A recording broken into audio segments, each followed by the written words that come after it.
Hello everybody, welcome to the Tube. A lot is going on. Here's our lineup.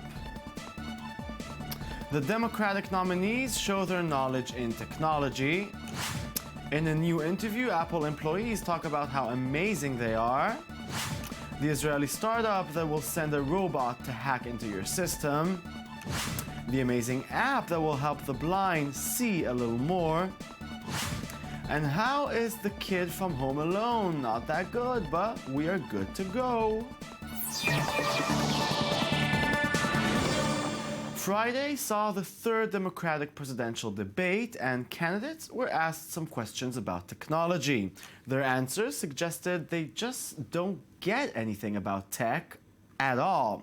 When asked about encryption used as a tool for terrorists, Hillary Clinton suggested that instead of breaking encryption, the US should launch a Manhattan-like project to bring the government and tech communities together and prevent attacks.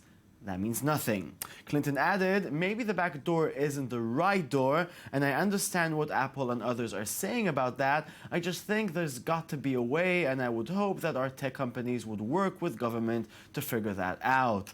Yeah, none of that makes any sense, but hey, it's just technology. Who uses technology these days anyway? And on the other side of the debate, there's Tim Cook. The Apple CEO gave an interview for CBS's 60 Minutes and talked about encryption, among other things. There have been people that suggest that we should have a backdoor, Cook said, but that reality is that if you put a backdoor in, that backdoor is for everybody, for good guys and bad guys. The television news magazine also took viewers on a tour of Apple's headquarters. Rose talked with design guru John Ivey about the Apple Watch inside the secret design studio. Here is Cook talking about why he loves his own company so much, maybe a little too much. It's a bar of excellence that merely good isn't good enough. It has to be great. As Steve used to say, insanely great. You believe you can do things other companies can't do. You do. You do. We all do. And we have, fortunately. It must be love. Israel is a leader in cybersecurity firms, but one thing in security has stayed the same. You need a lot of people to find a hack, and sometimes even that is not enough. That's where Kronos comes in. The Israeli cybersecurity company has developed the Cybot, a virtual hacker which can mimic the common patterns of a normal hacker, allowing companies to simulate penetration scenarios. The startup's algorithm automatically identifies potential vulnerabilities and follows up by testing the soft spots, shining a spotlight for the IT department on how to prevent a security breach. Let's see their pitch before we get secured. Hackers can attack thousands of times in short intervals, and typically it takes 60 to 200 days after a successful hack to find the breach. Until the breach is located, hackers can continue to exploit your vulnerabilities. You may have repeatedly performed manual penetration testing, but you can't afford to manually test 24/7 in real time. And that's where we come in. Kronos Cyber Technologies presents the only solution that provides continuous real-time reporting on your current vulnerabilities. Cybot Pro imitates the behavior of human hackers on a 24/7 basis, allowing you to detect breaches before attacks occur in real time. Here's how Cybot Pro does it.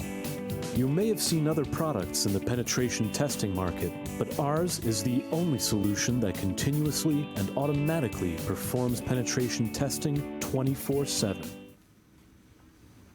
With me in the studio is Doron Sivam, co-founder and CEO of Kronos. Good evening. Good evening. So tell me about Kronos. How did it get started? So before I have other company called MedSec that all the employees are penetration tests, what we call ethical hacker.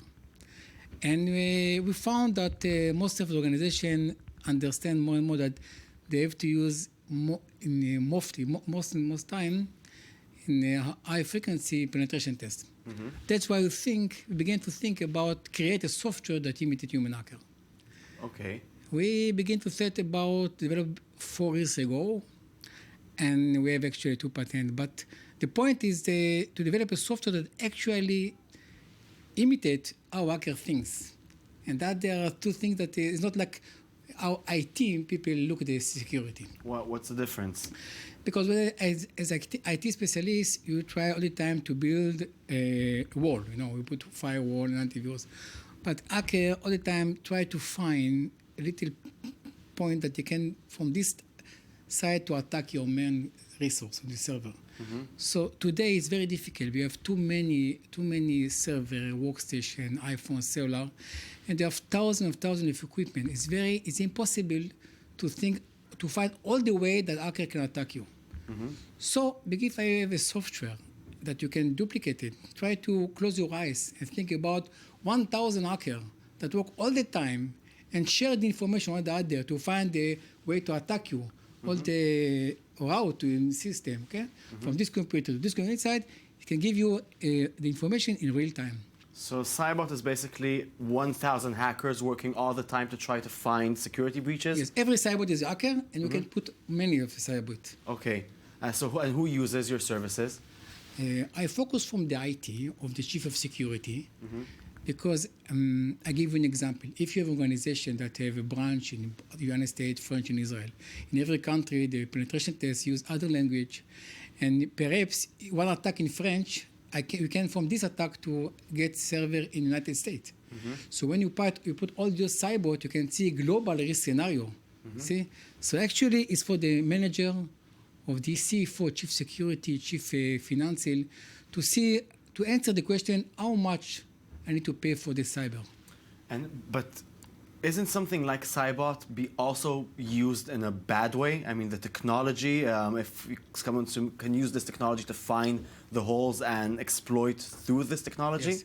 That's why, but that's why we don't sell the product as a SaaS in the cloud. The organization will buy the product and you put it in the organization, what they call it on-premise.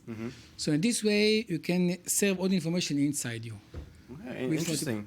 We talked a lot about, in today's show about the backdoor for encryption. Hillary Clinton and Tim Cook. What's your take on the subject? I think that is some problem because people believe that they have backdoor in this all the equipment from the United States. I think it's not good for this market. But now organization, perhaps from the American view, it's good for the NSA to know everything about all the world. But I think that they need to change this. They need to change how to attack themselves all the time and make the right response, you see. And to put something for a product and then you sell the product all around the world, it could be, I believe, a problem. Interesting. Well, thank you very much, Dolan, for being here. Thank you. Okay, we're moving on. Yeah, it seems that drones are everywhere these days, but in some places you need to be a little more creative to get yourself a flying machine. In Myanmar, a new generation of creative young inventors have turned to the internet to catch up with the rest of the world after years of isolation under junta rule left the country with little access to engineering expertise or cutting-edge technology. More on this in this next report. It's an inventor's workshop straight out of childhood fairy tales. Here in a ramshackle garage in Myanmar's largest city, Yangon, 2 cousins build their own magnificent flying machines. Though they've little access to the latest technology or engineering expertise, Cheetah and Detsan have studied videos online and made themselves specialists in homemade drones. Now other young would-be inventors are seeking out their advice. Many students want to invent drones. Before, they could not buy any accessories to invent drones, but now through us they can. They come here and consult about how to build drones. But drones are becoming far more than just a hobby in Myanmar. At this university in the centre of the country, staff and students have been using aerial vehicles to map damage caused by last summer's devastating floods, which at their peak affected more than 1.5 million people. The first reason was to find out the extent of the loss, using the pictures from the drone. The second was to study why the river spreads the flood and how the flow of the river changed. Third was to set out rescue places for the victims by showing our pictures.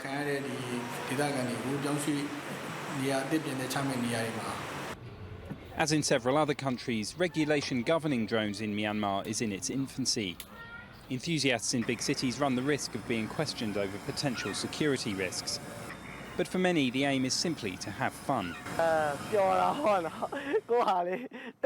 When my drone is flying, I feel amazing, very happy. I like the freedom of movement that it has, and I want to make myself as free as the drone. For those not able to build their own, drones are still a relatively expensive hobby. But with Myanmar's economy on an upward trajectory, and a new generation of tech-savvy young people coming to the fore, the sky is very much the limit. Mobile phones are great, but they can't really serve everybody. For example, the visually impaired. Students at Singularity University, a Silicon Valley-based benefit corporation and educational program, think that needs to change. So they made iPoli, a smartphone app that acts as an intelligent assistant to the non-sighted user. When a user snaps a picture in iPoli, the image is automatically uploaded to iPoli's servers, where it is analyzed and then tagged. This allows a description to be sent back to the user, which is then read aloud using text-to-speech. iPoli can also read signs and even distinguish between 200 different colors that can change a lot of people's lives. So here is iPoli's pitch for a better world. Pepsi, cherry, Pepsi, Coca-Cola, Coca-Cola. Trash bin. You are looking at a new Apple earbuds. Hey, wow, that is all right. That's like magic. I mean, I don't know how they can. Wow, that's so impressive. I don't even know what to say. I'm just kind of shocked. Toilet, roll. Toilet. Trash bin, socket, bathroom sink. Bathroom, door, kiwi green, flat green, light gray, dirty orange, pumpkin, dirty orange, silver, reddish, dark blue, wine red. Wow. Yeah, wow. Okay, imagine opening your door to find your favorite YouTuber singing Silent Night on your doorstep. That's exactly what happens in a new collaboration video organized by none other than the Merman Church in celebration of Christmas. The Merman Church teamed up with social media celebrities for 12 days of Christmas promotion as part of the A Savior is Born campaign.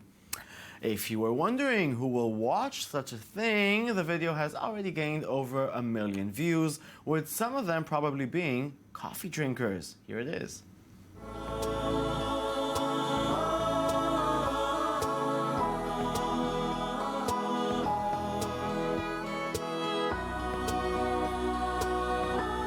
So what we're about to do is we're about to go out there and do some caroling. We're gonna surprise some people that have no idea we're showing up. That's the basis of caroling though, I guess, right? Let's go.